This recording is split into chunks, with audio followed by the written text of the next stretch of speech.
As winter gives way to spring, it's maple syrup season at WARGO Nature Center. Sap from the sugar maple tree is used to make maple syrup. To start, we need to find a maple tree. The woods here at WARGO include a mix of tree species, and without leaves on the trees, we need to look at other features to identify the tree. Step 1 is to look at the arrangement of the branches. If they are alternate, the tree is not a maple.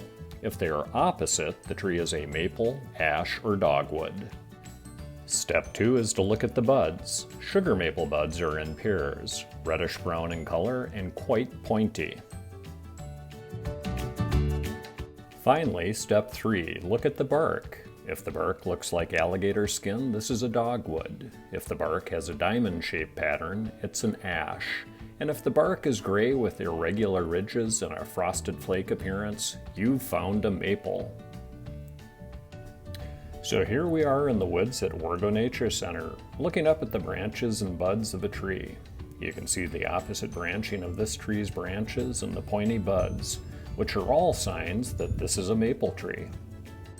Looking at the bark of this tree, you can see it's gray with irregular ridges. From the features we observed, we determined this is a maple tree. We've drilled a hole about 2 inches into the tree and inserted this tap. Tapping properly does not affect tree health, and syrup makers take good care of these trees and wait until sugar maples are 10 to 12 inches in diameter, or about 20 to 40 years old, before they start tapping them. The collection container for the sap can be a 2-gallon bucket or a bag. Sap will drip into the container, and depending on the weather conditions, one maple tree can produce 3 gallons of sap in one day. Sap from the sugar maple is about 98% water and 2% sugar. About 40 gallons of sap is needed to make 1 gallon of syrup. Syrup producers use evaporators to make maple syrup.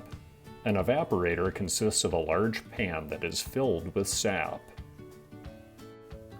The pan sits over a fire of burning wood or some other fuel, which heats the sap and causes it to boil. As it boils, some of the water in the sap turns into steam, and the sap becomes thicker and sweeter. When the sap reaches 219 degrees, or 7 degrees higher than the boiling point of water, it becomes syrup.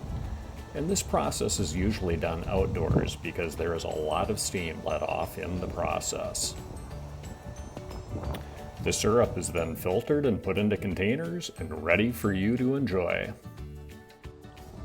Thanks for watching, and I hope you enjoyed making maple syrup with me today. This is Bill Idzorek, Minnesota Master Naturalist.